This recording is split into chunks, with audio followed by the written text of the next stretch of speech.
Hello বন্ধুরা, good morning. সকলে কেমন আছো? আশা করছি সকলে খুব ভালো আছো, সুস্থ আছো। আমার নতুন আরেকটি ব্লগে তোমাদেরকে জানাই অনেক অনেক স্বাগত আর অনেক অনেক ভালোবাসা। এখন বাজে সকাল 7:15। এখন থেকেই তোমাদেরকে সাথে নিয়ে ব্লগটা শুরু করছি। আশা করছি ব্লগটা তোমাদের ভালো লাগবে।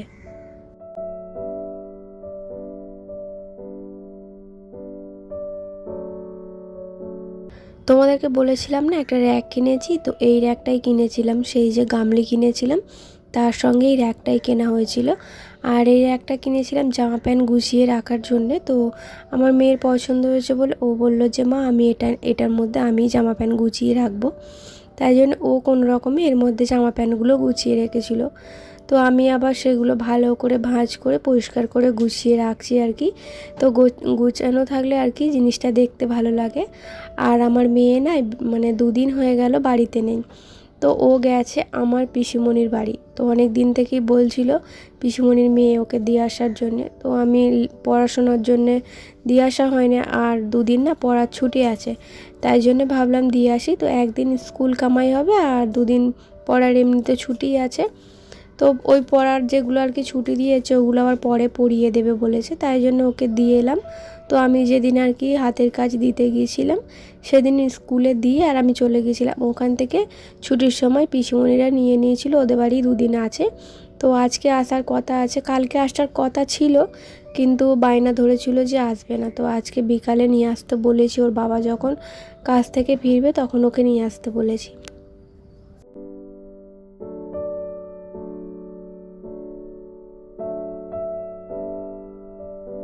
রান্না বান্না ঘরের কাজ কিছুই হয়নি। তো রান্না কি করব না করব সব কেটে রেখে দিয়েছি সবজি।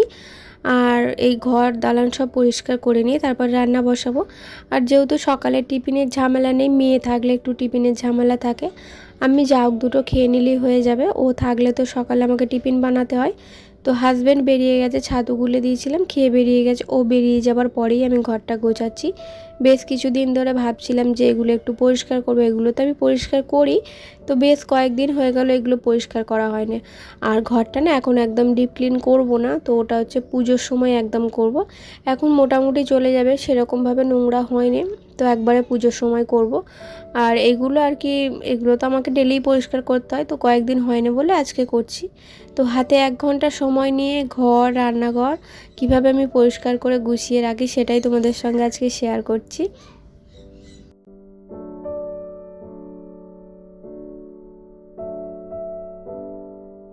আর এই র্যাকটা না কোনো দিনই গোছানো থাকে না, যতই গোছাই আমি গোছাই মেয়ে গোছাই কিন্তু গোছানো থাকে না। এই র্যাকটা শুধুমাত্র আমার হাজব্যান্ড একাই ঘেঁটে একদম করে দেয়। তো কি বলো তো, চিরুনি আয়না সব এর মধ্যে থাকে, তো ক্রিম পাউডার সব এর মধ্যে থাকে। যখন যেটা ব্যবহার মানে লাগে তখন সেটা নেয় আর যেমন তেমন করে ফেলে দেয়, গুছিয়ে রাখে না। তো তাই জন্য এই র্যাকটা বারে বারে গোছাতে হয়। শুধু আমি একা ব্যবহার করলে র্যাকটা পরিষ্কার গোছানো মানে পরিচ্ছন্ন হয়ে থাকে। একা তো থাকি না, বাড়িতে সবাই থাকে, মেয়েও মাঝে মাঝে এলোমেলো করে ফেলে, এটা সেটা হাত দেয় বলে। তো ও গোছায়, যেমন এলোমেলো করে ফেলে তেমন ও গুছিয়ে রাখে। ওর বইপত্র এই র্যাকটা, তারপর জামা প্যান্ট এগুলো আমাকে গোছাতে হয় না, ওর নিজের জিনিস সব নিজে গুছিয়ে রাখে। ও একটু ঘর গোছাতেও ভালোবাসে, তাই জন্য সব কিছু গুছিয়েই রাখে।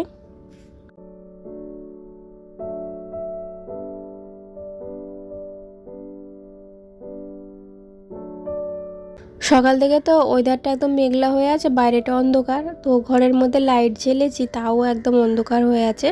আসলে আমার তোমাদের বলেছি তো আমার আলমারিটা এমন জায়গায় আছে, তো মানে লাইটটা পুরো আলমারির মাথায়। তো আলমারিটা যেমনভাবে আছে তো একদম আলমারিটা ছাওয়া হয়ে যায়, তাই জন্য এই সামনেটা লাইট পড়ে না। ওই দিকটা বিছানার ওই দিকটা ভালো লাইট পড়ে, আলমারির সোজাটা একদম লাইট পড়ে না। তাই জন্য আর আমার ঘরটা না খুবই ছোট, তো ক্যামেরা রাখতে আর করতে আমার খুব অসুবিধা হয়। তোমরা হয়তো দেখবে, তো আমি ঘরে সেরকমভাবে ভিডিও শ্যুট করি না, কারণ ক্যামেরা রাখার খুব সমস্যা। তো তবুও চেষ্টা করি যতটুকু পারি তোমাদের সঙ্গে শেয়ার করার চেষ্টা করি। তো একটা র্যাক গোছানো হয়ে গেছে, তো আবার এই র্যাকটা আর কি গোছাচ্ছি। এখানে তো 4টে র্যাক আছে, বইয়ের র্যাকটা আর গোছাবো না, ওটা ভালোভাবে গোছানো আছে। শুধু এই জিনিসপত্র যেগুলো আর কি ক্রিম কসমেটিক যেগুলো আছে সেগুলো একটু গুছিয়ে রাখছি।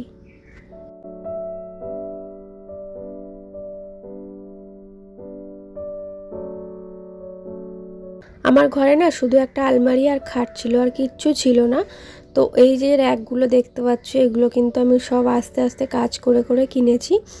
হাজব্যান্ডকে বললে তো হয় না, কারণ ও তো সব দিকটা একা সামলাতে পারে না। তবু বলি মাঝে সাঝে, যখন ও পারে চেষ্টা করে, তো না হলে আমিই চেষ্টা করি, মানে যতটুকু পারি সংসারের জন্য করি আর কি। যেটুকুটা কাজ করে আমি পয়সা জমাই, তো সেই পয়সা দিয়েই সংসারের জন্য টুকটাক করে এই জিনিসগুলো সব আমিই কিনেছি। কিছুটা হাজব্যান্ড কিনে দিয়েছে, কিছুটা আমি কিনেছি।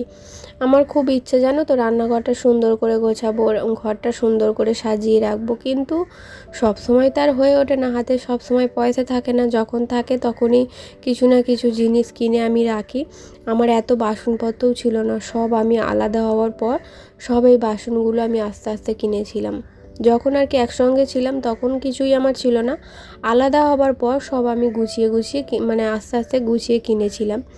আর দেখো গ্যাসের কাছে কিন্তু আমি সব তোড়জোড় করে রেখে দিয়েছি, মানে ঘর পরিষ্কার হবে, রান্নাঘর পরিষ্কার হবে, হলেই আমি রান্নাটা বসিয়ে দেবো। রান্নাঘরটাও একটু পরিষ্কার করে নিলাম। মাঝে সাঝে না করলে রান্নাঘরে দেখবে রান্না করতেও ভালো লাগে না, রান্নাঘরটা যদি না পরিষ্কার থাকে, তাই রান্নাঘরটাও করে নিলাম।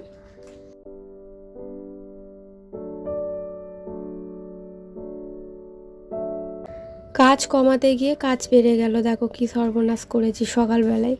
তো কাজ, এক্সট্রা কাজ, এটা এই যে ড্রামটা দেখতে পাচ্ছ, এই ড্রামের মধ্যে না রান্নার জল ভরে রেখেছিলাম, আর ড্রামের মুখটা সেইভাবে আঁটা ছিল না। আমি মানে রান্নাঘরটা মোছার জন্য এসেছি, আর ড্রামটা চাগিয়েছি, মুখটা খুলে মানে সব ভর্তি ড্রামে জল ছিল, সব জলটাই রান্নাঘরে পড়ে গেছে।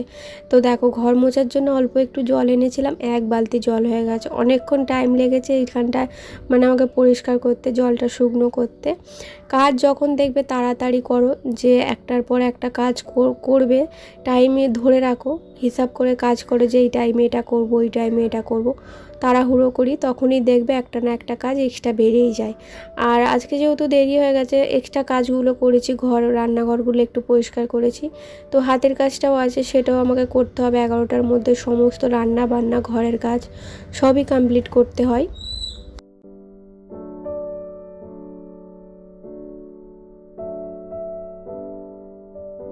মায়ের ওখানে গিয়েছিলাম, এই জামা প্যান্টগুলো পরে গিয়েছিলাম, তো ধোয়া হয়নি, বৃষ্টি হচ্ছিল বলে ধোয়া হয়নি। আজকে বৃষ্টি হয়নি, মেঘলা হয়ে আছে, তো হাওয়াতে যতটুকু শুকনো হবে হবে, তারপরে দালানে মিলে দেবো। আর আমার মেয়ে নেই, যেহেতু মেয়ে থাকলে আরও একটু কাচাকুচি করতে হয়, কারণ ওর ডেলি যে জামাগুলো পরে আমাকে ডেলি কাচতে হয়। দেখেছো তো তোমরা, আমার কাচার ছুটি থাকে না, প্রতিদিনই আমাকে কাচতে হয়, যাও না যাও। আর এখানে দেখো এই গাছটা খুব সুন্দর, মানে হচ্ছে, বড় হচ্ছে। তো গাছটা একদম ছোট্ট ডাল ভেঙে বসিয়েছিলাম, সেখান থেকে আজ পাতাগুলো কত বড় বড় হয়ে গেছে।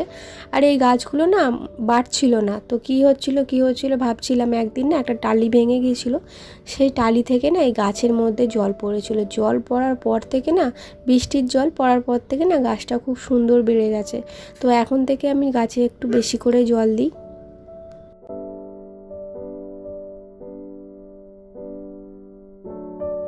মেয়ে যেহেতু নেই, তাই জন্যে 2 পিস মাছ রান্না করছি। মাছ আছে অনেকটাই, 6 পিসের মতো মাছ আছে এই সপ্তাহে। মেয়ে তো 3 দিন বাড়ি ছিল না, তো সেইভাবে রান্নাও হয়নি। আমাদের যা হোক করে একটু একটু করে চলে যাচ্ছিল। মেয়ে থাকলেই আমাকে একটু এটা ওটা করতে হয়, কারণ ও তরকারি ছাড়া ভাত খেতে পারে না, আর আমিও তরকারি ছাড়া ভাত খেতে পারি না। কিন্তু কি বলো তো, এখন তো অল্প অল্প একদম খাওয়া হয়, তরকারিটা করলেই আমাদের নষ্ট হয়। তো বন্ধুরা চলো, আজকের ব্লগটা এই পর্যন্তই। টাটা।